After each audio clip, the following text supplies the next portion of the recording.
Kai lived in a small village near Kyoto, surrounded by fields and mountains. His days were simple: wake up, work in the rice fields, and sleep, only to repeat it all again the next day. He knew everyone and everything in his village, but Kai felt a tug in his heart for something more, something different than his everyday life. He couldn't shake off the feeling that there was a big world out there, waiting for him to explore. As the village celebrated the end of the harvest, Kai overheard a conversation about a Zen master who lived high up in the mountains. This master, they said, knew the secret to being happy all the time. Kai's ears perked up. Was it really possible to be happy forever? He felt a strong pull towards this idea. Maybe this master had the answers he was looking for. As the festival went on around him, Kai made up his mind. He would find this Zen master. He wanted to learn how to be truly happy, even if it meant leaving everything he knew behind. The next morning, doubt crept into Kai's mind. He thought about his family and all his friends in the village. They relied on him, and he had his duties. Could he just walk away from them? And what if this master couldn't help him? What if nothing changed? These questions weighed heavily on him, making him second-guess his decision. For a moment, it seemed easier to stay and forget about the whole thing.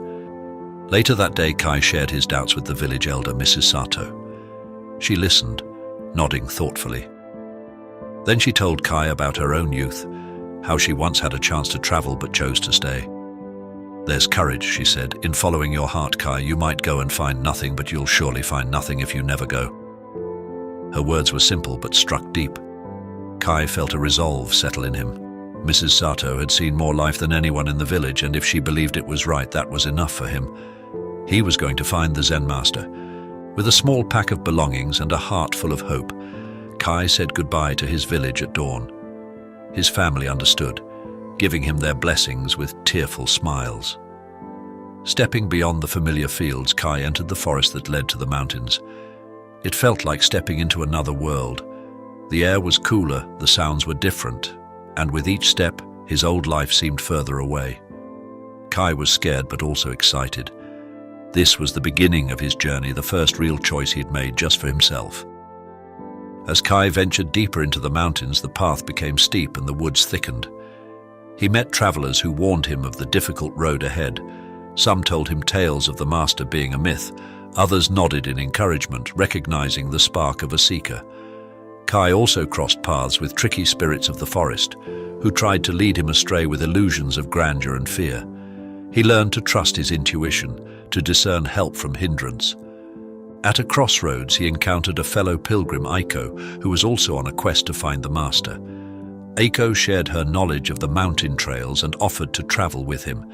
Together, they faced the trials of the mountain, the relentless rain that made the paths slippery, the cold nights that seeped into their bones, and the challenge of finding food in the scarce wilderness. Kai's biggest test came when they reached a raging river they needed to cross. It was Aiko who found the courage first, jumping from stone to stone, beckoning Kai to follow. With his heart pounding, Kai took a deep breath and leapt, finding his balance and strength with each jump. When they finally reached the other side, drenched but safe, Kai felt a surge of pride. He had overcome fear and uncertainty. The final ascent to the Zen master's retreat was upon them. The mountains seemed to stand guard, challenging their resolve. With each step, Kai felt the weight of his journey, the physical toll on his body, and the emotional scars of his struggles. He knew the master's home was close, but doubts resurfaced. Would the master see him? Would he deem Kai worthy of his wisdom? The anticipation was like a stone in his stomach, heavy and unsettling.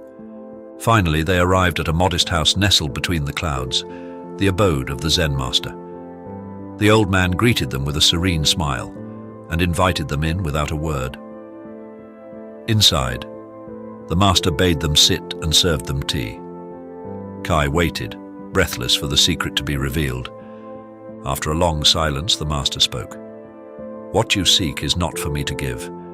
It is for you to find within," he said, gesturing to the tea. Kai sipped the tea, expecting some magical flavor, but it tasted ordinary. He shared his disappointment, but the master only nodded. "The tea is simply tea. Happiness is simply happiness." You look for grand answers and profound truths, but the essence of life is in these small moments, the master explained.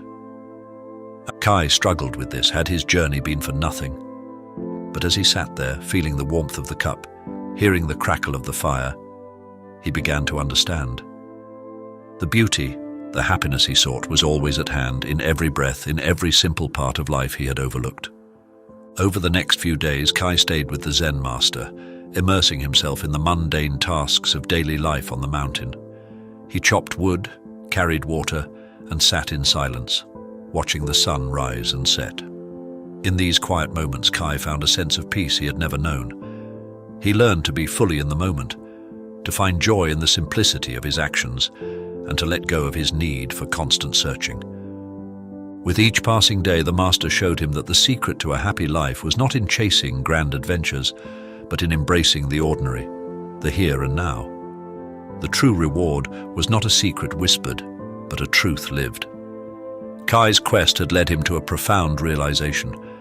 Happiness was a choice available in every moment, found in the fullness of living in the present.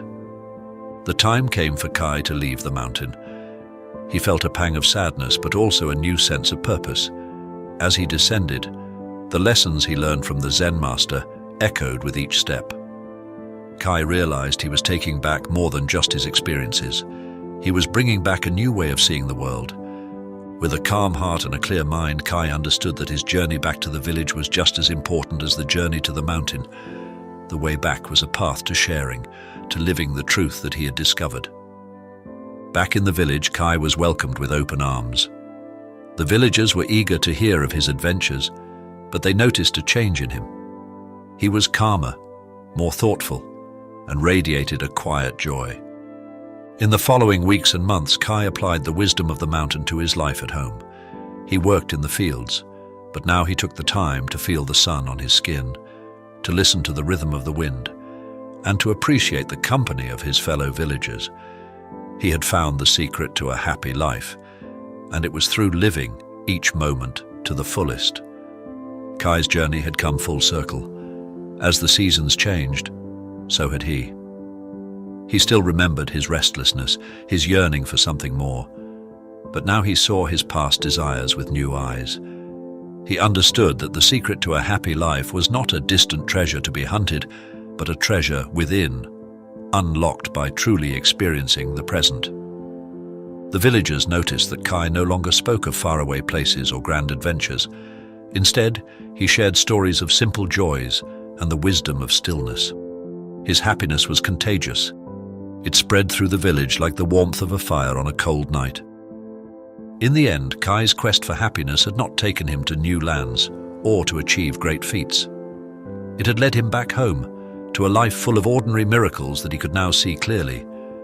He had brought back the elixir of life, the knowledge that happiness is not found in the seeking but in the being, not in the future but in the now.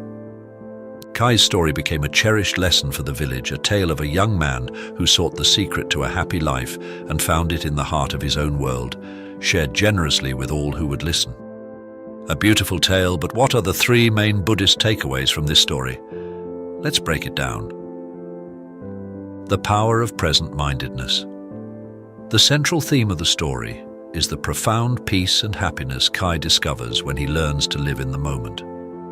This lesson underscores the importance of being fully engaged with the present, which allows for a deeper appreciation of life's simple pleasures and a more fulfilling experience of the world. Courage to pursue personal growth. Kai's willingness to leave behind what he knows in search of something greater demonstrates the necessity of courage when it comes to personal growth. This lesson inspires us to take risks and embrace the unknown, highlighting that true happiness often lies outside of our comfort zones and that it is through the pursuit of our own paths that we can find deeper satisfaction. Inner peace as a foundation for happiness. The story culminates in the understanding that happiness is not dependent on external factors, but is a state that can be cultivated within oneself. Kai's realization that inner peace is the key to a happy life teaches us that our external quests for fulfillment are less important than the internal work of finding harmony and contentment in our own minds and hearts. If you enjoyed our story and seek more tales with life lessons, hit subscribe to support us.